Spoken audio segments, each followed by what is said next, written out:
ಸ್ನೇಹಿತರೆ ನಮಸ್ಕಾರ. ಇವತ್ತಿನ ಕವರೇಜ್ ಕ್ಷೇತ್ರದಲ್ಲಿ ನಾವು ಮಾತನಾಡ್ತಾ ಇರ್ತಕ್ಕಂಥ ಲೋಕಸಭಾ ಕ್ಷೇತ್ರ ಮಂಡ್ಯ ಲೋಕಸಭಾ ಕ್ಷೇತ್ರ. ಸಕ್ಕರೆ ನಾಡು ಮಂಡ್ಯದ ಲೋಕಸಭಾ ಕಣ ಹೇಗಿರುತ್ತೆ ಅನ್ನೋದನ್ನ ನಾವು ಇಷ್ಟು ವರ್ಷಗಳಲ್ಲಿ ನೋಡ್ಕೊಂಡು ಬಂದಿದ್ದೇವೆ. ಅದರಲ್ಲೂ ಕಳೆದ ಬಾರಿ ಮಂಡ್ಯ ಲೋಕಸಭಾ ಕ್ಷೇತ್ರ ಇಡೀ ದೇಶದ ಗಮನವನ್ನ ಸೆಳೆದಿತ್ತು. JDS ಮತ್ತು ಪಕ್ಷೇತರ ಅಭ್ಯರ್ಥಿ ಸುಮಲತಾ ಅವರ ನಡುವಿನ ಜಿದ್ದಾಜಿದ್ದಿ ಅಷ್ಟು ದೊಡ್ಡ ಸದ್ದನ್ನು ಮಾಡಿತ್ತು. ಆದರೆ ಕಾಲ ನೋಡಿ ಹೇಗೆ ಬದಲಾಯಿತು ಅಂತ. ಆ ರೀತಿ ಪರಸ್ಪರ ಜಿದ್ದಿಗೆ ಬಿದ್ದು ಹೋರಾಡಿದವರು ಈಗ ಒಂದೇ ಪಾಳ್ಯಕ್ಕೆ ಬಂದಿದ್ದಾರೆ. ಈಗ ಇಬ್ಬರು ಸೇರಿ ಕಾಂಗ್ರೆಸ್ ವಿರುದ್ಧ ಜಿದ್ದಾಜಿದ್ದಿ ಮಾಡುವಂತಹ ಪರಿಸ್ಥಿತಿ ಬಂದಿದೆ. JDSನಿಂದ ಸ್ವತಃ ಮಾಜಿ CM ಕುಮಾರಸ್ವಾಮಿ ಇವತ್ತು ಕಣಕ್ಕಿಳಿದಿದ್ದಾರೆ. ಕಾಂಗ್ರೆಸ್ನಿಂದ ಸ್ಟಾರ್ ಚಂದ್ರು ಅವರು ಮೊದಲ ಬಾರಿಗೆ ರಾಜಕೀಯದಲ್ಲಿ ಅದೃಷ್ಟವನ್ನು ಪರೀಕ್ಷೆ ಮಾಡಲಿಕ್ಕೆ ಇಳಿದಿದ್ದಾರೆ. ಹಣಬಲ, ಜನಬಲ, ಧನಬಲದಲ್ಲಿ ಯಾರು ಏನು ಕಡಿಮೆ ಇಲ್ಲ. ಜೊತೆಗೆ ಈ ಬಾರಿಯ ಬದಲಾದ ಸನ್ನಿವೇಶದಲ್ಲಿ ಬಿಜೆಪಿ ಮತ್ತು JDS ಎರಡು ಮೈತ್ರಿ ಮಾಡಿಕೊಂಡು ಕಾಂಗ್ರೆಸ್ ಅನ್ನು ಎದುರಿಸ್ತಾ ಇದೆ. ಕಾಂಗ್ರೆಸ್ ಕಳೆದ ವಿಧಾನಸಭಾ ಚುನಾವಣೆಯಲ್ಲಿ JDS ಅನ್ನ ಇಲ್ಲಿ ಧೂಳಿಪಟ ಮಾಡಿತ್ತು. ಇಂಥ ಸನ್ನಿವೇಶದಲ್ಲಿ ಈಗ ಲೋಕಸಭಾ ಚುನಾವಣೆ ಎದುರಾಗಿದೆ. ನಾನು ಈ ಸನ್ನಿವೇಶದಲ್ಲಿ ನಮ್ಮೊಂದಿಗೆ ಮಂಡ್ಯ ಲೋಕಸಭಾ ಕ್ಷೇತ್ರದ ಬಗ್ಗೆ ಮಾತಾಡಲಿಕ್ಕೆ ತಜ್ಞ ವಿಶ್ಲೇಷಕರಾಗಿ P. ರಾಜೇಂದ್ರ ಅವರು, ಹೊಸದಿಗಂತ ದಿನಪತ್ರಿಕೆಯ ಜಂಟಿ ಸಂಪಾದಕರು ಮತ್ತು ಮಂಡ್ಯದ ಹೊಸದಿಗಂತ ಪತ್ರಿಕೆಯ ವರದಿಗಾರರಾದಂಥ ಶ್ರೀನಿವಾಸ್ ಅವರು ಕ್ಷೇತ್ರ ವಿಶ್ಲೇಷಕರಾಗಿ ನಮ್ಮ ಜೊತೆ ಇದ್ದಾರೆ. ಇಬ್ಬರಿಗೂ ಸ್ವಾಗತವನ್ನು ಕೋರ್ತೇನೆ. ಶ್ರೀನಿವಾಸ್ ಅವರೇ, ಈ ಬಾರಿ ಮಂಡ್ಯದಲ್ಲಿ ಪ್ರತಿ ಬಾರಿಯೂ ಜಿದ್ದಾಜಿದ್ದಿಯ ಹೋರಾಟವೇ. ಈ ಬಾರಿ ಮಂಡ್ಯದಲ್ಲಿ ಸ್ವತಃ ಮುಖ್ಯಮಂತ್ರಿ ಕುಮಾರಸ್ವಾಮಿ ಅವರು, ಮಾಜಿ ಮುಖ್ಯಮಂತ್ರಿ ಕುಮಾರಸ್ವಾಮಿ ಅವರೇ ಕಣಕ್ಕಿಳಿದಿದ್ದಾರೆ. ಹೇಗಿದೆ ಈಗಿನ ಪ್ರಚಾರದ ಭರಾಟೆಯಲ್ಲಿ? ಸರ್, ಈಗೀಗ ಪ್ರಾರಂಭ ಆಗ್ತಾ ಇದೆ ಪ್ರಚಾರದ ಕಾವು. ಈಗಷ್ಟೇ ಅವ್ರನ್ನ ಕರ್ಕೊಂಡು ಬಂದು ಇವಾಗ ಈ ಸಲ ಕಾಂಗ್ರೆಸ್ ಅಭ್ಯರ್ಥಿಯನ್ನಾಗಿ ಮಾಡಿದ್ದಾರೆ. ಅವರು ಇದ್ರು ಕೂಡ ಸ್ಟಾರ್ ಚಂದ್ರು ಒಂದ್ ರೀತಿ ನೆಪ ಮಾತ್ರಕ್ಕೆ ಅಂತ ಹೇಳ್ಬೋದು. ಯಾಕಂತ ಹೇಳಿದ್ರೆ ಚಲುವರಾಯಸ್ವಾಮಿ ಮತ್ತು ಕುಮಾರಸ್ವಾಮಿ ನಡುವಿನ ಇದು ಜಿದ್ದಾಜಿದ್ದಿಯ ಪೈಪೋಟಿ ಕೂಡ ಆಗಿದೆ. ಈ ಚುನಾವಣೆ ಕಳೆದ ಬಾರಿ ಕೂಡ ಏನು ಚುನಾವಣೆ ನಡೆಸಿ ಸುಮಲತಾ ಅವರು ಒಂದು ಹಂತದಲ್ಲಿ ವಿಜಯ ಪತಾಕೆನ ಈ ದಳಪತಿಗಳ ವಿರುದ್ಧ ಸಾರಿದ್ರು. ಆಗ ಕೂಡ ಚಲುವರಾಯಸ್ವಾಮಿ ಒಂದ್ ರೀತಿಯಲ್ಲಿ ಅವರ ಬೆನ್ನಿಗೆ ಇದ್ರು. ಆದ್ರೆ ಈ ಸಲ ಚಂದ್ರು ಅವರ ಬೆನ್ನಿಗೆ ಚಲುವರಾಯಸ್ವಾಮಿ ಅವರಿದ್ದಾರೆ. ಕುಮಾರಸ್ವಾಮಿ ಮತ್ತು ಚಲುವರಾಯಸ್ವಾಮಿ ಒಂದು ಕೆಲ ವರ್ಷಗಳ ಹಿಂದೆ ಇಬ್ರು ಒಂದೇ ಪಕ್ಷದಲ್ಲಿದ್ರು. ಒಬ್ರು ಸ್ನೇಹಿತರಾಗಿದ್ರು. ಈ ಬಾರಿ ಸ್ನೇಹಿತರ ನಡುವೆ ಕಾಳಗ ರೀತಿಯಲ್ಲೇ ಆಗಿದೆ. ರಾಜೇಂದ್ರ ಅವರು, ಈ ಬಾರಿಯ ಮಂಡ್ಯ ಚುನಾವಣಾ ಕಣ ಒಟ್ಟಾರೆಯಾಗಿ ಕಳೆದ ಬಾರಿಯ ಏನ್ ಸುದ್ದಿ ಮಾಡಿತ್ತು, ಹೆಚ್ಚು ಕಡಿಮೆ ಅದೇ ರೀತಿಯ ಸುದ್ದಿಯನ್ನ ಈ ಬಾರಿ ಮಂಡ್ಯ ಕಣ ಮಾಡ್ತಾ ಇದೆ. ಇಲ್ಲಿ ಬಿಜೆಪಿ ಮತ್ತು JDS ಮೊದಲ ಬಾರಿಗೆ ಚುನಾವಣಾ ಪೂರ್ವ ಹೊಂದಾಣಿಕೆಯನ್ನ ಮಾಡಿಕೊಂಡಿದೆ. ಸುಮಲತಾ ಅವರು ಕೂಡ ನಿನ್ನೆ ಅಷ್ಟೇ ಬಿಜೆಪಿಗೆ ಸೇರ್ಪಡೆಯಾಗಿದ್ದಾರೆ. ಈ ಹಿನ್ನೆಲೆಯಲ್ಲಿ ಸುಮಲತಾ ಅವರ ಶಕ್ತಿ ಎಷ್ಟು ಮಟ್ಟಿಗೆ ಇದ್ರೆ ಅದು ಸಂಪೂರ್ಣವಾಗಿ JDSಗೆ ಬರುತ್ತಾ ಅನ್ನುವಂಥದ್ದು ಪ್ರಶ್ನೆ. ಈಗ ರಾಜೇಂದ್ರ ಅವರೇ, ಇಲ್ಲ, ಮಂಡ್ಯ ಕ್ಷೇತ್ರದ ಒಂದು ರಾಜಕಾರಣದ ಒಂದು ಇರುತ್ತೆ. ಯಾಕೆಂತ ಹೇಳಿದ್ರೆ ಮಂಡ್ಯ ಕ್ಷೇತ್ರ ಒಂದು ರೀತಿಯಾದಂತ ವಿಭಿನ್ನ ಲೋಕಸಭಾ ಕ್ಷೇತ್ರ ಅಂತ ಹೇಳಿದ್ರೆ ತಪ್ಪಾಗ್ಲಿಕ್ಕಿಲ್ಲ. ರಾಜಕಾರಣ, ರಾಜಕೀಯ ಜಿದ್ದಾಜಿದ್ದು, ರಾಜಕೀಯ ಹಗೆತನ, ದ್ವೇಷ, ಪೈಪೋಟಿ ಇವೆಲ್ಲವನ್ನು ಕೂಡ ನಾವು ಮಂಡ್ಯ ಲೋಕಸಭಾ ಕ್ಷೇತ್ರದಲ್ಲಿ ನಾವು ಕಾಣಬಹುದು ಅಂತಕ್ಕಂಥದ್ದು. ಹಾಗೇನೆ ಹಳೆ ಮೈಸೂರಿನಲ್ಲಿ ಜನತಾದಳ ಅಂದ್ರೆ ಈ ಒಕ್ಕಲಿಗರ ಪ್ರಾಬಲ್ಯದ ಕೋಟೆಗಳಲ್ಲಿ ಮಂಡ್ಯ ಕೂಡ ಬಹಳ ಮುಖ್ಯವಾದಂಥದ್ದು. ಹಾಸನ, ಹಾಗೇನೆ ತುಮಕೂರು, ಸ್ವಲ್ಪ ಮಟ್ಟಿಗೆ ಬೆಂಗಳೂರು ಗ್ರಾಮಾಂತರ, ಕೋಲಾರ, ಇವೆಲ್ಲ ನಾವು ಮೂಲತಃ ಇದನ್ನು ವಿಶ್ಲೇಷಣೆ ಮಾಡೋದಾದ್ರೆ ಇವೆಲ್ಲ ಜನತಾ ಪರಿವಾರದ ಭದ್ರಕೋಟೆಗಳೇ ಆಗಿತ್ತು. ಈಗಲೂ ಕೂಡ ಸ್ವಲ್ಪ ಮಟ್ಟಿಗೆ ಭದ್ರಕೋಟೆಗಳು ಅಂತ ಹೇಳಿದ್ರೆ ತಪ್ಪೇನೂ ಆಗ್ಲಿಕ್ಕಿಲ್ಲ. ಮಂಡ್ಯ ಕ್ಷೇತ್ರದಿಂದ ಗೆದ್ದು ಬಂದಂತ ಘಟಾನುಘಟಿ ಕಾಂಗ್ರೆಸ್ ನಾಯಕರನ್ನೇ ನಾವು ನೋಡ್ಬೇಕಾಗತ್ತೆ. ಮಾದೇಗೌಡರು ಇರ್ಬೋದು, ಶಂಕರೇಗೌಡರು ಇರ್ಬೋದು, SM ಕೃಷ್ಣ ಅವ್ರು ಇರ್ಬೋದು, ಅಂಬರೀಷ್ ಇರ್ಬೋದು.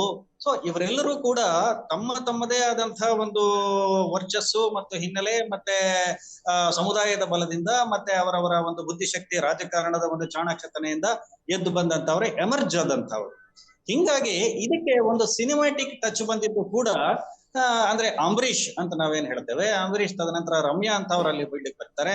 ತದನಂತರ ಸುಮಲತಾ ಅವರು ಕೂಡ ಅಲ್ಲಿ ಇಂಡಿಪೆಂಡೆಂಟ್ ಕ್ಯಾಂಡಿಡೇಟ್ ಆಗಿ ಮೊನ್ನೆ ಗೆದ್ದು ಬಂದಂತದ್ದು ಒಂದು ಲ್ಯಾಂಡ್ ಮಾರ್ಕ್ ಅಂತ ನಾವು ಹೇಳ್ಬೋದು. ಯಾಕೆಂದ್ರೆ ಲೋಕಸಭಾ ಕ್ಷೇತ್ರದಲ್ಲಿ ಒಟ್ಟಾರೆ 543 ಕ್ಷೇತ್ರಗಳಲ್ಲಿ ನಾವು ತಗೊಂಡ್ರೆ ಇಂಡಿಪೆಂಡೆಂಟ್ ಆಗಿ ಗೆದ್ದು ಬಂದಂತವ್ರು ಬಹಳ ಬಹಳ ಕಡಿಮೆ ಇದ್ದಾರೆ. ಪಕ್ಕದ ಅಮರಾವತಿ ಕ್ಷೇತ್ರದಿಂದ ನವನೀತ್ ರಾಣಾ ಅಂತ ಅವ್ರೊಬ್ರು ಬರ್ತಾರೆ, ಹಾಗೇನೆ ಸುಮಲತಾ ಅಂತ ಅವರು ಬರ್ತಾರೆ, ಇರಲಿ.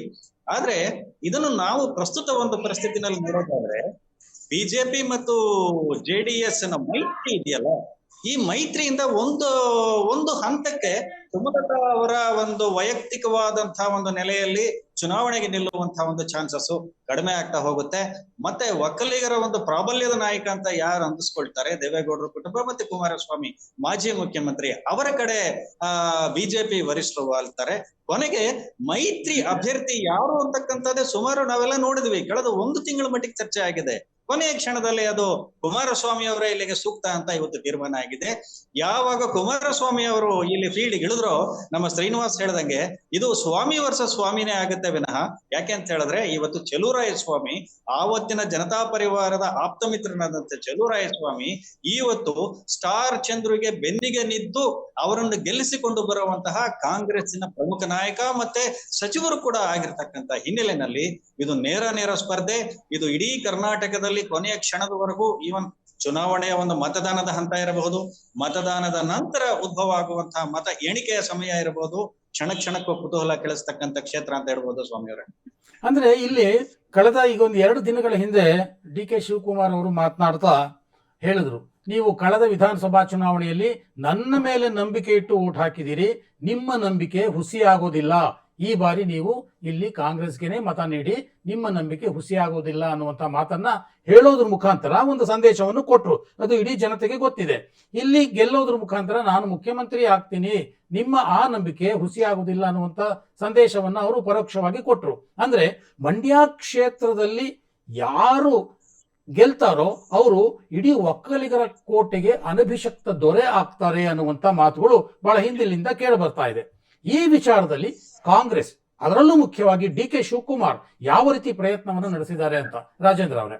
ಇಲ್ಲ, ಪ್ರಯತ್ನ ಅಂತಕ್ಕಂಥದ್ದು ಇರುತ್ತೆ. ಆ ರೀತಿಯಾದಂತಹ ಸವಾಲುಗಳು ಇವತ್ತು DK ಶಿವಕುಮಾರ್ಗೆ ಬಹಳಷ್ಟಿದೆ. ಕೇವಲ ಮಂಡ್ಯ ಕ್ಷೇತ್ರದಲ್ಲಿ ಒಂದೇ ಕಡೆ ಅಲ್ಲ, ಮೈಸೂರು ಕ್ಷೇತ್ರದಲ್ಲಿ ಇರಬಹುದು. ಸಿದ್ದರಾಮಯ್ಯನವರ ತವರನ್ನೆಲ್ಲ ಇದ್ರೂ ಕೂಡ ನಾವು ಒರಿಜಿನಲಿ ನಾವು ಮೈಸೂರು ಕ್ಷೇತ್ರವನ್ನು ನೋಡೋದಾದ್ರೆ ಅಲ್ಲಿ ಕೂಡ ಒಕ್ಕಲಿಗರ ಒಂದು ಪ್ರಾಬಲ್ಯ ಇದೆ. ಹಾಗೇನೆ ನೀವು ಚಿಕ್ಕಬಳ್ಳಾಪುರ ಮತ್ತೆ ತುಮಕೂರು ಕ್ಷೇತ್ರವನ್ನು ನೋಡಿದಾಗ ಅಲ್ಲೂ ಕೂಡ ಒಕ್ಕಲಿಗರ ಪ್ರಾಬಲ್ಯ ಇರತಕ್ಕಂತ ಕೋಟೆಗಳೇ ಅವು. ಬೆಂಗಳೂರು ಗ್ರಾಮಾಂತರ ತಗೊಂಡ್ರೆ, ಬೆಂಗಳೂರು ಉತ್ತರ ಕ್ಷೇತ್ರ ತಗೊಂಡ್ರೆ ಅಲ್ಲೂ ಕೂಡ ಒಕ್ಕಲಿಗರ ಪ್ರಾಬಲ್ಯ ಇರತಕ್ಕಂತ ಕ್ಷೇತ್ರಗಳೇ. ಹೀಗಾಗಿ ಇದು ಒಂದು ಸಂದೇಶ, ಈ ಎಲ್ಲಾ ಒಕ್ಕಲಿಗರ ಕೋಟೆಗಳ ಮಧ್ಯೆ ಅಗ್ರಸ್ಥಾನದಲ್ಲಿ ನಿಲ್ತಕ್ಕಂತ ಒಂದು ಜಿಲ್ಲೆ ಯಾವುದು ಅಂತ ಹೇಳಿದ್ರೆ ಅದು ಮಂಡ್ಯ ಅಂತ ನಾವು ನಿಸ್ಸಂಶಯವಾಗಿ ಹೇಳ್ಬೇಕಾಗುತ್ತೆ.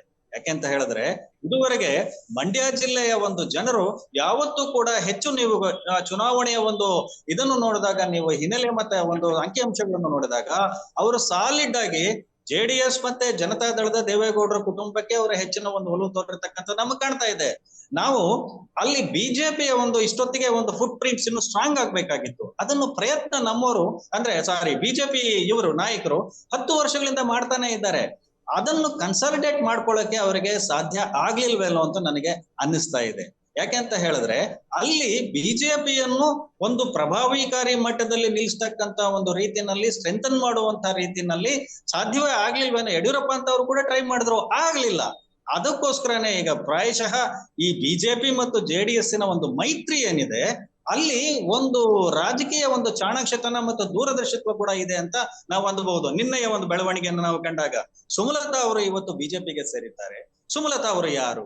ಸುಮಲತಾ ಅವರು ಅಂಬರೀಷ್ ಅವರ ಪತ್ನಿ, ಮತ್ತೆ ರಾಜಕಾರಣದಲ್ಲಿ ತೊಡಗಿಸ್ಕೊಂಡಿರ್ತಕ್ಕಂತ ಒಬ್ಬ ರಾಜಕಾರಣಿ, ಒಬ್ಬ ಬಹಳ ಚಾಣಾಕ್ಷ ರಾಜಕಾರಣಿ ಮತ್ತು ಮಹಿಳೆ. ಈ ಮೂಲಕ ಮುಂದಿನ ದಿನಗಳಲ್ಲಿ ಬಿಜೆಪಿ ಮಂಡ್ಯದಲ್ಲಿ ಒಂದು ಖಾತೆಯನ್ನು ಓಪನ್ ಮಾಡೋದು ಒಂದೇ ಅಲ್ಲ, ಭದ್ರವಾಗಿ ಅಲ್ಲಿ ಬೇರುಗಳನ್ನು ಕಂಡುಕೊಳ್ಬೇಕು ಅಂತಕ್ಕಂತ ಒಂದು ಪೂರ್ವ ಹಿನ್ನೆಲೆಯಲ್ಲಿ ಈ ಒಂದು ಮೈತ್ರಿಗೆ ಈ ಸುಮಲತಾ ಅವರ ಒಂದು ಎಂಟ್ರಿ ಕೂಡ ಬಹಳ ಅನುಕೂಲ ಆಗುತ್ತೆ ಅಂತಕ್ಕಂಥ ಸಂಗತಿ ಸ್ವಾಮಿಯವರೇ. ಅಂದ್ರೆ ಕಳೆದ ವಿಧಾನಸಭಾ ಚುನಾವಣೆಯ ಕೆಲವು ಮತಗಳಿಕೆಯ ಪ್ರಮಾಣವನ್ನು ನಾವು ನೋಡಿದಾಗ ಸುಮಲತಾ ಅವರ ಬಿಜೆಪಿ ಪರವಾದ ಎಂಟ್ರಿ ಏನಿದೆ ಕಳೆದ ವಿಧಾನಸಭಾ ಚುನಾವಣೆಯಲ್ಲಿ, ಅದು ಮಂಡ್ಯ ನಗರ ಇರ್ಬೋದು, ಶ್ರೀರಂಗಪಟ್ಟಣ ಇರ್ಬೋದು, ಮತ್ತು ಕೆಲವು ವಿಧಾನಸಭಾ ಕ್ಷೇತ್ರಗಳಿರ್ಬೋದು, ಇಲ್ಲಿ ಬಿಜೆಪಿಗೆ ಒಂದಷ್ಟು ಮತ ಬ್ಯಾಂಕ್ ಅನ್ನ ನಿರ್ಮಿಸೋದ್ರಲ್ಲಿ ಸ್ವಲ್ಪ ಮಟ್ಟಿಗೆ ಯಶಸ್ವಿ ಆದ್ರು ಅಂತ ಅನ್ಸುತ್ತೆ. ಶ್ರೀನಿವಾಸ್ ಅವರೇ, ಬೇರೆ ಬೇರೆ ವಿಧಾನಸಭಾ ಕ್ಷೇತ್ರಗಳ ಮಟ್ಟಿಗೆ ನೋಡಿದಾಗ ಅಲ್ಲಲ್ಲಿ ಕಳೆದ ವಿಧಾನಸಭಾ ಚುನಾವಣೆಯಲ್ಲಿ ಬಿಜೆಪಿಗೆ ಸಾಕಷ್ಟು ಮತಗಳು ಬಂದು, ಒಟ್ಟಾರೆಯಾಗಿ ಲೋಕಸಭಾ ಕ್ಷೇತ್ರ ಅಂತ ತಗೊಂಡಾಗ ಸುಮಾರು 2 ಲಕ್ಷ 2.5 ಲಕ್ಷದಷ್ಟು ಮತಗಳು ಆಗ ಬಿಜೆಪಿಗೆ ಬಂದಿದ್ದು. ಸೊ ಆ ಹಿನ್ನೆಲೆಯಲ್ಲಿ ನೋಡಿದಾಗ ಈ ಮತಗಳನ್ನ ತನ್ನಲ್ಲೇ ಉಳಿಸ್ಕೊಳ್ಳೋದಕ್ಕೆ, ಅಂದ್ರೆ JDS ತನ್ನಲ್ಲೇ ಉಳಿಸ್ಕೊಳ್ಳೋದಕ್ಕೆ ಒಂದಷ್ಟು ಸ್ಟ್ರಾಟಜಿಗಳನ್ನ ಮಾಡಬೇಕಾಗತ್ತೆ. ಕಾಂಗ್ರೆಸ್ ಕೂಡ ಆ ಮತಗಳನ್ನ ತನ್ನ ಕಡೆಗೆ ಎಳೆಯೋದಕ್ಕೆ ಸ್ಟ್ರಾಟಜಿ ಮಾಡಬೇಕಾಗತ್ತೆ. ಈ ಹಿನ್ನೆಲೆಯಲ್ಲಿ ಸ್ಥಳೀಯವಾಗಿ ಸ್ಟಾರ್ ಚಂದ್ರು ಅವರು ಯಾವ ರೀತಿಯ ಪ್ರಚಾರದಲ್ಲಿ, ತಂತ್ರದಲ್ಲಿ ತೊಡಗಿದ್ದಾರೆ, ಅಂದ್ರೆ ಕ್ಷೇತ್ರದಲ್ಲಿ ಅವರು ಯಾವ ಯಾವ ವಿಚಾರಗಳನ್ನ ಎತ್ತಾ ಇದ್ದಾರೆ ಪ್ರಚಾರ ಸಂದರ್ಭದಲ್ಲಿ? ಸ್ಟಾರ್ ಚಂದ್ರು ಅವರ ಪ್ರಚಾರ ಅಂತ ಹೇಳಿದ್ರೆ, ಅವರು ಪ್ರಚಾರ ಮಾಡ್ತಾ ಇದ್ರು ಕೂಡ, ಅವ್ರ ಮುಂಚೂಣಿಯಲ್ಲಿ ಇದ್ರು ಕೂಡ, ಅವರ ಬೆನ್ನಿಗೆ ಮಂಡ್ಯ ಜಿಲ್ಲೆ ರಾಜ್ಯಕ್ಕೆ ಚಾಣಾಕ್ಷ ಅಂತ ಹೇಳಿ ಹೇಳ್ತಾ ಚಲುವರಾಯಸ್ವಾಮಿ ಅವರು ಇದ್ದಾರೆ. ಚಲುವರಾಯಸ್ವಾಮಿ ಅವರೇ ಎಲ್ಲಾ ತಂತ್ರಗಾರಿಕೆಗಳನ್ನ ಮಾಡ್ತಾ ಇದ್ದಾರೆ. ಅವರೇ ಯಾರ್ಯಾರನ್ನ ಭೇಟಿ ಮಾಡ್ಬೇಕು, ಯಾವ್ಯಾವ ಅಂದ್ರೆ ಅಸಮಾಧಾನಿತರನ್ನ ಯಾರ್ಯಾರನ್ನ ಭೇಟಿ ಮಾಡ್ಬೇಕು, ಅವ್ರನ್ನೆಲ್ಲರನ್ನು ಈ ರಾತ್ರಿ ಹೊತ್ತು ಕಾರ್ಯಾಚರಣೆ ಮಾಡ್ತಿದ್ದಾರೆ. ಕೆಲವು ಸಮಯ ಬೆಳಗ್ಗೆ ಹೊತ್ತು ಅವ್ರನ್ನ ಭೇಟಿ ಮಾಡಿಸ್ತಾರೆ. ಬೆಳಗ್ಗೆ ಅರ್ಲಿ ಮಾರ್ನಿಂಗ್ ಭೇಟಿ ಮಾಡುವಂತದ್ದು, ಅವ್ರನ್ನೆಲ್ಲ ಸ್ಟಾರ್ ಚಂದ್ರ ಮುಖಾಂತರ ಮಾಡಿಸಿ ಅವ್ರ ಮನವೊಲಿಸಿ ಅವ್ರನ್ನ ಏನು ಪಕ್ಷಕ್ಕೆ ಸೆಳೆಯುವಂತದ್ದು, ಅಥವಾ ನೀವು ಹೊರಗಡೆ ಅಥವಾ ತಟಸ್ಥವಾಗಿರಿ, ಬೇರೆ ಏನು ಮಾಡಬೇಡಿ ಅನ್ನೋ ಆ ತರದ್ದು ಒಂದು ತಂತ್ರಗಾರಿಕೆಯನ್ನು ಕೂಡ ಚಲುವರಾಯಸ್ವಾಮಿ ಅವರು ಸ್ಟಾರ್ ಚಂದ್ರ ಮುಖಾಂತರ ಮಾಡಿಸ್ತಾ ಇದ್ದಾರೆ ಸರ್. ಆದ್ರೆ ಒಟ್ಟಾರೆಯಾಗಿ ಏನು ಬಿಜೆಪಿ ಅವರು ತಾವು ಹೇಳ್ದಂಗೆ ಮತಗಳಿಕೆ ಕಳೆದ ಹಲವಾರು ವರ್ಷಗಳಿಂದ ಬಿಜೆಪಿ ಮಂಡ್ಯ ಜಿಲ್ಲೆ ಒಳಗೆ ಖಾತೆ ತೆರಿಬೇಕು ಅಂತ ಪ್ರಯತ್ನ ಪಡ್ತಾ ಇದ್ದಾರೆ. ಹೇಳಿ ಮಂಡ್ಯ ಜಿಲ್ಲೆಯಲ್ಲೇ ಯಡಿಯೂರಪ್ಪನವರ ಹುಟ್ಟೂರು ಕೂಡ ಆಗಿದೆ. ಅವ್ರಿಗೂ ಕೂಡ ಬಹಳಷ್ಟು ಆಸೆ ಇತ್ತು ಮಂಡ್ಯ ಜಿಲ್ಲೆ ಒಳಗೆ ಕಾಂಗ್ರೆಸ್ ಅಂದ್ರೆ ಬಿಜೆಪಿ ಖಾತೆ ತೆರಿಬೇಕು ಅಂತ. ಉಪಚುನಾವಣೆಯಲ್ಲಿ ಮಾತ್ರ ಸರ್ಕಾರ ಆಯ್ತು ಅನ್ನೋ ಕಾರಣಕ್ಕೆ ಉಪಚುನಾವಣೆಯಲ್ಲಿ KC ನಾರಾಯಣಗೌಡರು ಅವ್ರು ಗೆದ್ದಿದ್ದಾರೆ. ಅದು ಬಿಟ್ರೆ ಹೊರತಂಗೆ ಗಳಿಕೆ ಪ್ರಮಾಣ ಜಾಸ್ತಿ ಆಗಿರ್ಬೋದು, ಆದ್ರೆ ಅವರು ಫಲಿತಾಂಶ ಅಂದ್ರೆ ಗೆಲ್ಲುವ ನಿಟ್ಟಿನಲ್ಲಿ ಸಾಗುವಂತಹ ಪ್ರಯತ್ನಗಳು ಇತ್ತು ಸಾಕಷ್ಟು ಇದೆ ಸರ್. ಮೀನು ಬರ್ಬೇಕಾಗಿದೆ ಸರ್. ಅಂದ್ರೆ ಇಲ್ಲಿ ಕಾಂಗ್ರೆಸ್ ಅಭ್ಯರ್ಥಿ ಅಂತ ಬಂದಾಗ ಕಾಂಗ್ರೆಸ್ ಅಭ್ಯರ್ಥಿ ಗೌಣವಾಗ್ಬಿಡ್ತಾರೆ. ಇಲ್ಲಿ ಅವರು ಒಂದು ಸಿಂಬಾಲಿಕ್ ಮಾತ್ರ. ಆದ್ರೆ ಅದರ ಎದುರಾಳಿ ಅಂದ್ರೆ JDS ಅಭ್ಯರ್ಥಿ ಅಂತ ಬಂದಾಗ ಅಲ್ಲಿ ಅಭ್ಯರ್ಥಿಯೇ ಮುಖ್ಯ ಆಗ್ಬಿಡ್ತದೆ. ಅಭ್ಯರ್ಥಿ ಬಹಳ ಪ್ರಬಲವಾಗಿ ತನ್ನ ವೈಯಕ್ತಿಕ ವರ್ಚಸ್ಸಿನಿಂದ ಮತಗಳನ್ನ ಗಳಿಸಬಲ್ಲಂತ ಒಬ್ಬ ಪ್ರಬಲ ಅಭ್ಯರ್ಥಿ. ಈ ಎರಡೂ ಅಭ್ಯರ್ಥಿಗಳ ನಡುವೆ ಅಲ್ಲಿ ಮತದಾರರು ಹೇಗೆ ತುಲನೆ ಮಾಡ್ತಾರೆ ಅಂತ ಅಭ್ಯರ್ಥಿಗಳ ವಿಚಾರದಲ್ಲಿ? ಸರ್, ಇಲ್ಲಿ ಸಾಮಾನ್ಯವಾಗಿ ಅಭ್ಯರ್ಥಿಗಳು ಅನ್ನೋದಕ್ಕಿಂತ ಮುಖ್ಯವಾಗಿ ಒಕ್ಕಲಿಗ ಪ್ರಾಬಲ್ಯ ಜಾಸ್ತಿ ಇದೆ. ಮಂಡ್ಯ, ಮೈಸೂರು, ಈ ಹಾಸನ, ಈ ಪ್ರಾಂತ್ಯದಲ್ಲಿ ಒಕ್ಕಲಿಗರ ಸಂಖ್ಯೆ ಜಾಸ್ತಿ ಇದೆ. ಈ ಒಕ್ಕಲಿಗರೆಲ್ಲ ಸಾಮಾನ್ಯವಾಗಿ ನೀವು ಕಳೆದ 3-4 ಚುನಾವಣೆಗಳನ್ನ ನೋಡ್ಕೊಂಡು ಬಂದ್ರೆ ನಾವು ಆ ಕಾಂಗ್ರೆಸ್ನ ಮತಗಳಿಕೆ ಸ್ವಲ್ಪ ಪ್ರಮಾಣದಲ್ಲಿ ಕಡಿಮೆ ಆಗ್ತಾ ಹೋಗಿದೆ. ಒಂದ್ ರೀತಿಯಲ್ಲಿ SM ಕೃಷ್ಣ ಅವರು ಮುಖ್ಯಮಂತ್ರಿ ಆಗ್ತಾರೆ ಅನ್ನೋ ಕಾರಣಕ್ಕೆ ಇಡೀ ಮಂಡ್ಯ ಜಿಲ್ಲೆಯೊಳಗೆ 9 ಕ್ಷೇತ್ರಗಳಲ್ಲಿ 7 ಕ್ಷೇತ್ರವನ್ನ SM ಕೃಷ್ಣ ಅವ್ರಿಗೆ ಕೊಟ್ಟಿದ್ದಾರೆ. ಆದ್ರೆ ನಮ್ಮವನು ಅಂದ್ರೆ ಒಕ್ಕಲಿಗ ನಾಯಕ ಒಬ್ಬ ಮುಖ್ಯಮಂತ್ರಿ ಆಗ್ತಾನೋ ಅಥವಾ ರಾಜ್ಯದ ಚುಕ್ಕಾಣಿಯನ್ನ ಹಿಡಿತಾನೆ ಅನ್ನೋದಾದ್ರೆ ಅವ್ರಿಗೆ ಸಾಲಿಡ್ ಆಗಿ ಆ ವರ್ಗದ ಜನ ಸಂಪೂರ್ಣವಾಗಿ ಅವರನ್ನ ಬೆಂಬಲಿಸುವಂತದ್ದು ನಾವು ನೋಡ್ಕೊಂಡು ಬಂದಿರುವಂತದ್ದು. ಕಳೆದ ಬಾರಿಯ ಚುನಾವಣೆಯಲ್ಲಿ ಏನು 2023ರ ಚುನಾವಣೆಯಲ್ಲಿ ಕೂಡ ಈ DK ಶಿವಕುಮಾರ್ ಅವರು ಮನವಿ ಮಾಡಿದ್ರು. ಆ ಕಾರಣಕ್ಕೆ ಮಂಡ್ಯ ಜಿಲ್ಲೆಯೊಳಗೆ 6 ಸ್ಥಾನಗಳನ್ನ ಕಾಂಗ್ರೆಸ್ ಕೂಡ ಗೆಲ್ಲೋದಕ್ಕೆ ಸಾಧ್ಯ ಆಯ್ತು. 1 ಕ್ಷೇತ್ರ ಮಾತ್ರ JDS ಗೆಲ್ಲೋದಕ್ಕಾಯ್ತು. ಆದ್ರೆ ಈ ಬಾರಿ ಕುಮಾರಸ್ವಾಮಿ ಅವರೇ ನಿಂತಿರೋದ್ರಿಂದ ಒಕ್ಕಲಿಗರ ಕಳೆದ ಬಾರಿ ಕೂಡ ಅಷ್ಟೇ, ಕಳೆದ ಬಾರಿಯೂ JDSಗೆ ಹೆಚ್ಚಿನ ಮತ ಬಂದಿದೆ. ಕಳೆದ ಏನು ವಿಧಾನಸಭಾ ಚುನಾವಣೆಯಲ್ಲಿ ನಾವು ಪರ್ಸೆಂಟೇಜ್ ಪ್ರಮಾಣದಲ್ಲಿ ಲೆಕ್ಕ ಹಾಕೊಂಡ್ರು JDSಗೆ ಹೆಚ್ಚಿನ ಪ್ರಮಾಣದಲ್ಲಿ ಇಲ್ಲಿ ಒಕ್ಕಲಿಗರು ಸುಮಾರು 90% ಅಥವಾ 85% ಅಷ್ಟು ಮತದಾನ ಒಕ್ಕಲಿಗರು ಎಲ್ಲರಿಗೂ JDSಗೆ ಮಾಡಿದ್ದಾರೆ. ಆದ್ರೆ ಉಳಿದಂತ ಬ್ಯಾಕ್ವರ್ಡ್ ಕಮ್ಯುನಿಟಿ ಇರ್ಬೋದು ಅಥವಾ ಅಲ್ಪಸಂಖ್ಯಾತರು ಇರ್ಬೋದು, ಅದು ಕುರುಬಾಸ್ ಇರ್ಬೋದು, ಬೇರೆ ಬೇರೆ ಸಮುದಾಯದವರು ಒಂದಷ್ಟು ಕಾಂಗ್ರೆಸ್ ಕೈ ಹಿಡಿಯುವಂತ ಕೆಲಸ ಮಾಡಿದ್ದಾರೆ ಸರ್. ಆ ಕಾರಣಕ್ಕೆ ಈ ಒಂದು ರೀತಿಯಲ್ಲಿ JDS ಮತ್ತೆ ಕಾಂಗ್ರೆಸ್ ಜಿದ್ದಾಜಿದ್ದಿಗೆ ಪೈಪೋಟಿಗೆ ಬಿದ್ದಿವೆ. ಅಂದ್ರೆ ಇತ್ತೀಚೆಗೆ ಕೆರಗೋಡು ಹನುಮತ್ ಧ್ವಜ ವಿವಾದ ಅದು ಬಹಳ ದೊಡ್ಡ ಮಟ್ಟದಲ್ಲಿ ರಾಜ್ಯಾದ್ಯಂತ ಸುದ್ದಿ ಮಾಡ್ತು. ಅದು ನಿಜವಾಗ್ಲೂ ರಾಜ್ಯಾದ್ಯಂತ ಮತ್ತು ಮಾಧ್ಯಮಗಳಲ್ಲಿ ಸುದ್ದಿ ಆದಷ್ಟು ಮಂಡ್ಯದಲ್ಲಿ ಆ ಮಟ್ಟದ ಪ್ರಭಾವವನ್ನ ಅದೇನಾದ್ರೂ ಬೀರುತ್ತಾ ಅಂತ? ಸರ್, ಧರ್ಮ ರಾಜಕಾರಣ ಮಂಡ್ಯದಲ್ಲಿ ಯಾವತ್ತೂ ಕೂಡ ಆಗಿಲ್ಲ ಸರ್. ಧರ್ಮ ರಾಜಕಾರಣಕ್ಕೆ ಹೆಚ್ಚಿನ ಮನ್ನಣೆ ಇಲ್ಲ. ಮತ್ತೆ ಜಾತಿ ರಾಜಕಾರಣಕ್ಕೆ ಜಾತಿ ರಾಜಕಾರಣ ಅಂದ್ರೆ ಒಂದೇ ಒಂದು ಒಕ್ಕಲಿಗರೇ ಸಾಮಾನ್ಯಗೆ ಕೆಲವರು ಒಕ್ಕಲಿಗರನ್ನೇ ಒಂದು ಒಂದು ಒಂದು ಅರ್ಧ ಪ್ರಮಾಣದಲ್ಲಿ ಒಕ್ಕಲಿಗರು ಬಿಟ್ಟರೆ ಬೇರೆ ಇನ್ನೊಂದಷ್ಟು ಅಂದ್ರೆ 60-40 ಇರ್ಬೋದು ಆತರ. ಆದ್ರೆ ಧರ್ಮ ರಾಜಕಾರಣ ಹೆಚ್ಚಿನ ಪ್ರಮಾಣದಲ್ಲಿ ಇಲ್ಲಿ ಯಾವತ್ತೂ ಕೂಡ ಕೆಲಸ ಮಾಡಿಲ್ಲ. ಕಳೆದ ಬಾರಿ ಸ್ವಲ್ಪ ಪ್ರಮಾಣದಲ್ಲಿ ಅದು ಆಗಿರ್ಬೋದು. ಏನಂದ್ರೆ ಈಗ ಕಳೆದ ಸುಮಾರು ಒಂದು 5-6 ವರ್ಷಗಳ ಹಿಂದೆ ಹನುಮ ಧ್ವಜ ಅಂತೇಳಿ ಹನುಮ ಯಾತ್ರೆ ಅಂತೇಳಿ ಪ್ರಾರಂಭ ಮಾಡಿದ್ದಾರೆ. ಅದು ಶ್ರೀರಂಗಪಟ್ಟಣದಲ್ಲಿ ಸ್ವಲ್ಪ ಪ್ರಮಾಣದಲ್ಲಿ ಕ್ರಮ ಪ್ರಾರಂಭ ಆಯ್ತು. ಈಗ ಸಹಸ್ರಾರು ಸಂಖ್ಯೆಯಲ್ಲಿ ಆಗ್ತಾ ಇದ್ದಾರೆ. ಅಂದ್ರೆ ದಿನೇ ದಿನೇ ಅದು ಗಣನೀಯ ಪ್ರಮಾಣದಲ್ಲಿ ಹೆಚ್ಚಳ ಆಗ್ತಾ ಇರಬಹುದು. ಆದ್ರೆ ಧರ್ಮಕ್ಕೆ ಹೆಚ್ಚಿನ ಪ್ರಾಮುಖ್ಯತೆಯನ್ನ ಇಲ್ಲಿ ಜನರು ಕೊಟ್ಟೇ ಇಲ್ಲ ಇದುವರೆಗೆ. ಈಗ ಅದಾಗ್ಲೇ ಅದು ಮರೆತು ಹೋಗಿದೆ. ಈಗ ಈ ಚುನಾವಣೆ ಹಂತದಲ್ಲಿ ಇದೀವಿ, ಅಲ್ಲಿ ಜನ ಯಾವ ರೀತಿ ತೀರ್ಮಾನ ಮಾಡ್ತಾರೆ ಅನ್ನೋದು ಈಗ ಗೊತ್ತಾಗತ್ತೆ. ರಾಜೇಂದ್ರ ಅವರೇ, ಬಹುಶಃ ಒಕ್ಕಲಿಗರ ಕೋಟೆಗೆ ಬಿಜೆಪಿ ಲಗ್ಗೆ ಹಾಕೋದಕ್ಕೆ ವಿಫಲ ಆಗಿರೋದಕ್ಕೆ ಕಾರಣ ಬಹುಶಃ ಒಕ್ಕಲಿಗರ ಸಮುದಾಯ ಒಟ್ಟಾರೆಯಾಗಿ ಧರ್ಮದ ಆಧಾರದ ಮೇಲೆ ಯಾವುದನ್ನು ಯೋಚನೆ ಮಾಡೋದಿಲ್ಲ ಅನ್ನುವಂಥದ್ದೇ ಒಂದು ಪ್ರಮುಖ ಕಾರಣ ಆಗಿರ್ಬೋದು. ಆ ಕಾರಣಕ್ಕೆ ಮಂಡ್ಯದಲ್ಲಿ ಅಥವಾ ಬೇರೆ ಇತರ ಒಕ್ಕಲಿಗರ ಕೋಟೆಯಲ್ಲಿ ಬಿಜೆಪಿಗೆ ಕಾಲಿರಿಸೋದಕ್ಕೆ ಸಾಧ್ಯ ಆಗ್ತಾ ಇಲ್ಲ ಅಂತ ಅನಿಸ್ತಾ ಇತ್ತು. ನಿಮಗೇನ್ ಅನ್ಸುತ್ತೆ ರಾಜೇಂದ್ರ ಅವರೇ? ಅಲ್ಲ, ಅದನ್ನೇ ಹೇಳಿದ್ದು. ಯಾಕೆಂತ ಹೇಳಿದ್ರೆ ನಾವು ಮಂಡ್ಯ ಜಿಲ್ಲೆ ಮತ್ತೆ ಮಂಡ್ಯ ಜಿಲ್ಲೆಯ ಒಂದು ನರನಾಡಿಗಳನ್ನು ಸರಿಯಾಗಿ ಅರ್ಥ ಮಾಡ್ಕೊಳ್ಳೋದಾದ್ರೆ ರಾಜಕೀಯವಾಗಿ ಅಲ್ಲಿನ ಜನರ ಒಂದು ಧೋರಣೆ ಮತ್ತು ಅಲ್ಲಿನ ಜನರ ಒಂದು ರಾಜಕೀಯ ನಿರ್ಣಯ ಹೇಗಿರುತ್ತೆ ಅಂತ ಶ್ರೀನಿವಾಸ್ ಅವರು ಒಂದು ಪಾಯಿಂಟ್ ಬಹಳ ಸಿಗ್ನಿಫಿಕೆಂಟ್ ಆಗಿ ಹೇಳಿದ್ರು. ಅಲ್ಲಿನ ಒಕ್ಕಲಿಗರು ಡಿಸೈಡ್ ಮಾಡಿದ್ರೆ ಒಂದೇ, either Congress or JDS or Janata Dal, ಈ ರೀತಿಯಾದಂತ ತೀರ್ಮಾನ ಮಾಡುವಂತ ನಿರ್ಣಾಯಕವಾದ ಒಕ್ಕಲಿಗರ ಒಂದು ಮತಗಣ ಅಥವಾ ನಿರ್ಣಾಯಕವಾದಂತ ಮತದಾರರ ಒಂದು ವೋಟ್, ಇದನ್ನೇ ನಾವು ನೋಡ್ತಾ ಬಂದಿದ್ದೇವೆ.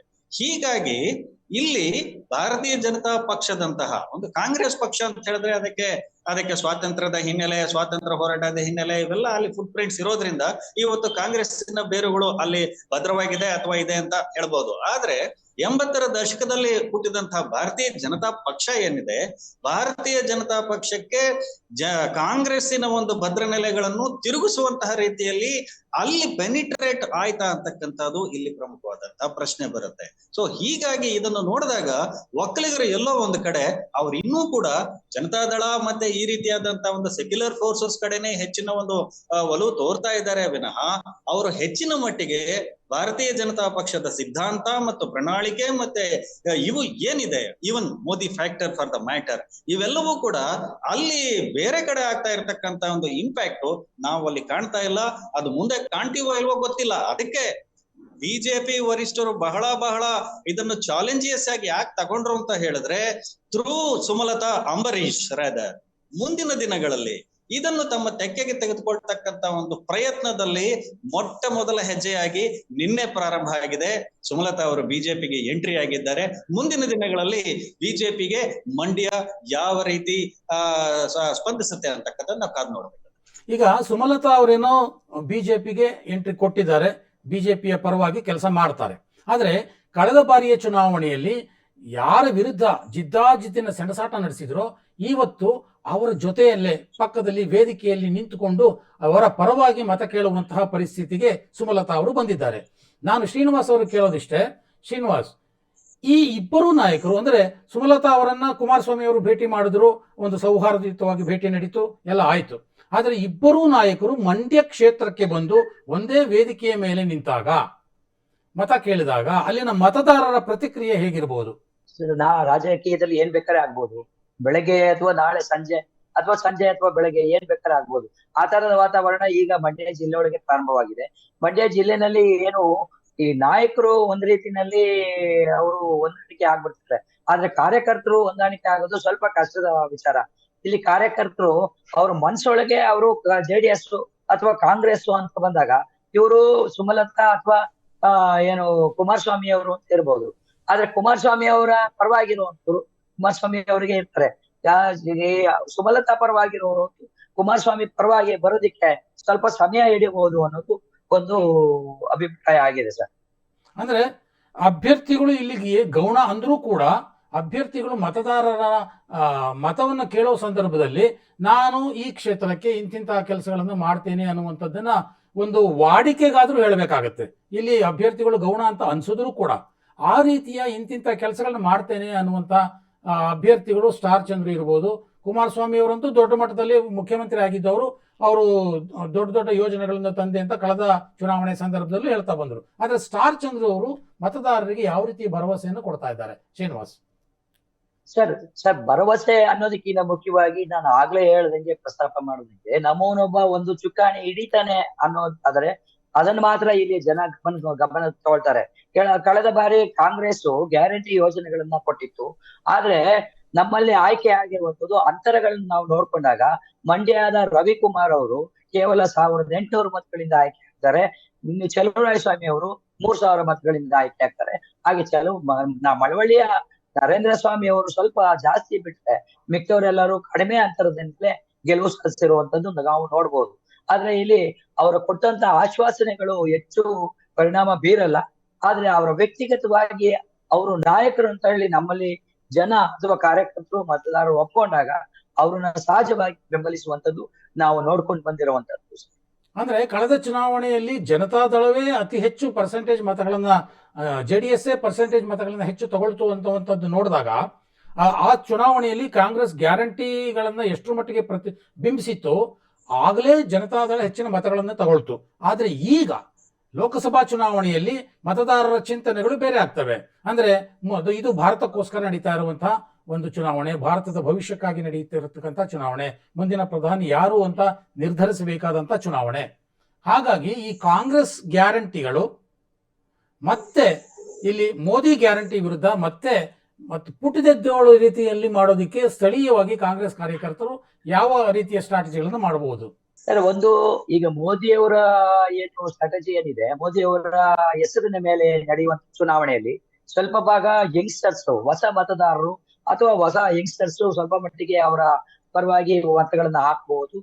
ರಾಜೇಂದ್ರ ಅವರೇ, ಒಟ್ಟಾರೆಯಾಗಿ ಮಂಡ್ಯ ಲೋಕಸಭಾ ಕ್ಷೇತ್ರದ ಚುನಾವಣಾ ಕಣ ಒಟ್ಟಾರೆ ಒಕ್ಕಲಿಗರ ಮನಸ್ಥಿತಿಯನ್ನ ಪ್ರತಿಬಿಂಬಿಸುವಂತಹದ್ದು ಅನ್ನುವಂಥದ್ದು ಬಹಳಷ್ಟು ಕಡೆ ನಾವು ಚರ್ಚೆ ಹಿಂದೆಯೂ ಆಗಿದೆ, ಇನ್ನು ಮುಂದೆಯೂ ಅದೇ ರೀತಿಯ ಚರ್ಚೆಗಳೇ ಆಗ್ತವೆ.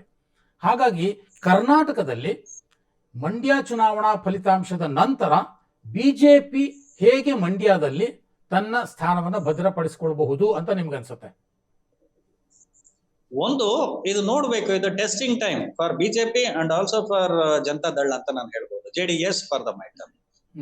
ಯಾಕೆಂತ ಹೇಳಿದ್ರೆ ಈಗ ನಿರ್ಣಾಯಕವಾದಂತಹ ಒಂದು ಸ್ಥಿತಿಯಲ್ಲಿದೆ ಇವತ್ತು ಜನತಾ ದಳ, JDS.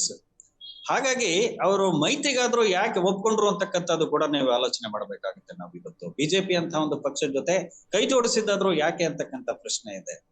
ಒಬ್ಬ ನಾಯಕ, ಮಾಜಿ ಮುಖ್ಯಮಂತ್ರಿ ಕುಮಾರಸ್ವಾಮಿ ಅವರು ಗೆದ್ರೆ ಅವರು ಕೇಂದ್ರದಲ್ಲಿ ಮಂತ್ರಿ ಆಗ್ತಾರೆ ಅನ್ನೋ ಒಂದು ಭರವಸೆ. ಮತ್ತೆ ಕುಮಾರಸ್ವಾಮಿ ಅವರು ಹೇಳ್ತಾ ಇದ್ದಾರೆ ನರೇಂದ್ರ ಮೋದಿ ಅವರನ್ನು ಪ್ರಧಾನಿಯಾಗಿ ಮತ್ತೆ ಪ್ರಧಾನಿ ಮಾಡ್ತಕ್ಕಂತ ಹಿನ್ನೆಲೆಯಲ್ಲೇ ನಾವೆಲ್ಲರೂ ಕೈ ಜೋಡಿಸ್ಬೇಕು ಅಂತ.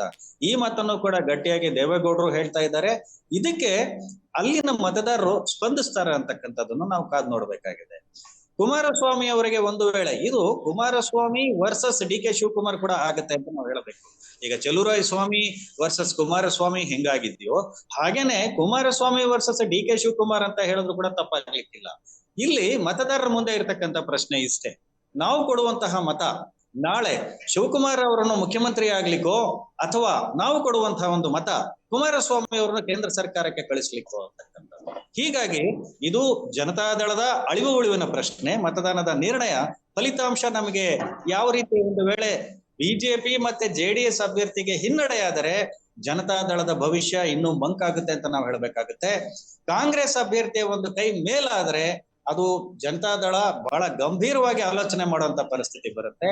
ಮತ್ತೆ ಚುನಾವಣೆಯ ನಂತರ ಪ್ರಾಯಶಃ ಮೈತ್ರಿ ನಾವು ಯಾಕೆ ಮಾಡ್ಕೊಂಡ್ವಿ ಅಂತಕ್ಕಂಥ ಚಿಂತನೆ ಕೂಡ ಬಿಜೆಪಿನ ವರಿಷ್ಠರಲ್ಲೂ ಕೂಡ ತಲೆಗೆ ಬಂದ್ರು ಆಶ್ಚರ್ಯ ಇಲ್ಲ. ಹೀಗಾಗಿ ಇದು ಒಂಥರ politically do or die stage ಅಲ್ಲಿ ಇದೆ ಯಾರಿಗೆ, ಜನತಾದಳಕ್ಕೆ. ಹಾಗೇನೆ ಒಂದು ವೇಳೆ ಇದೇನಾದ್ರೂ ಜನತಾದಳ ಇಲ್ಲಿ ಬಿಜೆಪಿ ಜನತಾದಳ ಮೈತ್ರಿ ಈ ಒಂದು ಚುನಾವಣೆಯಲ್ಲಿ ವಿಫಲ ಆದರೆ ಮುಂದೆ ಬಿಜೆಪಿಯ ಒಂದು ರಣತಂತ್ರ ಹೇಗಿರುತ್ತೆ ಅಂತಕ್ಕಂಥದ್ದನ್ನು ನಾವು ನೋಡ್ಕೋಬೇಕಾಗುತ್ತೆ. ಯಾಕೆ ಅಂತ ಹೇಳಿದ್ರೆ ಅಂಬರೀಷ್ ಅವರ ವೋಟ್ ಬ್ಯಾಂಕ್ ಅಥವಾ ಅಂಬರೀಷ್ ಅವರ ಹಿನ್ನೆಲೆ ಏನಿದೆ, ಸುಮಲತಾ ಅವರ ಮುಖಾಂತರ ಬಿಜೆಪಿಯ ಒಂದು ಫರ್ದರ್ ಒಂದು ಪ್ರೋಗ್ರೆಸ್ ಅನ್ನ ಏನಾದ್ರು ನೋಡ್ತಾ ಇದ್ದಾರೆ ಅಂತಕ್ಕಂಥದ್ದು ನಮ್ಮ ಕಣ್ಣು ಮುಂದೆ ಈಗ ಕಾಣುವಂತಹ ಒಂದು ಚಿತ್ರಣ ಅನ್ಸುತ್ತೆ ಸ್ವಾಮಿ. ಒಟ್ಟಾರೆಯಾಗಿ ರಾಜೇಂದ್ರ ಅವರೇ ಮತ್ತು ಶ್ರೀನಿವಾಸ್ ಅವರೇ, ನನಗೆ ಅನಿಸಿದ ಹಾಗೆ ಈ ಇಷ್ಟೊತ್ತಿನ ಮಾತುಕತೆಯಲ್ಲಿ ಮಂಡ್ಯ ಮತದಾರರು ಪ್ರಧಾನಿ ಯಾರು ಅನ್ನೋದಕ್ಕಿಂತ ಮುಖ್ಯವಾಗಿ ನಮಗೆ ಮುಂದಿನ ಮುಖ್ಯಮಂತ್ರಿ ಯಾರಾಗಬೇಕು, ನಮಗೆ ಮುಂದಿನ ಕೇಂದ್ರ ಸಚಿವರು ಯಾರಾಗಬೇಕು ಅನ್ನುವಂಥದ್ದನ್ನೇ ಹೆಚ್ಚು ಮನಸ್ಸಿನಲ್ಲಿ ಇಟ್ಟುಕೊಂಡು ಮತ ಹಾಕ್ತಾರೆ ಅಂತ ಅನ್ನಿಸ್ತಾ ಇದೆ. ನೀವು ನಮ್ಮೊಂದಿಗೆ ಹಂಚಿಕೊಂಡಂತಹ ಈ ಅಭಿಪ್ರಾಯಗಳಿಗೆ ಇಬ್ಬರಿಗೂ ನಾನು ಧನ್ಯವಾದ ಹೇಳ್ತಾ, ಸ್ನೇಹಿತರೆ, ಕವರೇಜ್ ಕ್ಷೇತ್ರದ ಮತ್ತೊಂದು ಸಂಚಿಕೆಯಲ್ಲಿ ಮತ್ತೊಂದು ಕ್ಷೇತ್ರದೊಂದಿಗೆ ಮತ್ತೆ ನಿಮ್ಮ ಮುಂದೆ ಬರ್ತೇನೆ. ನಮಸ್ಕಾರ.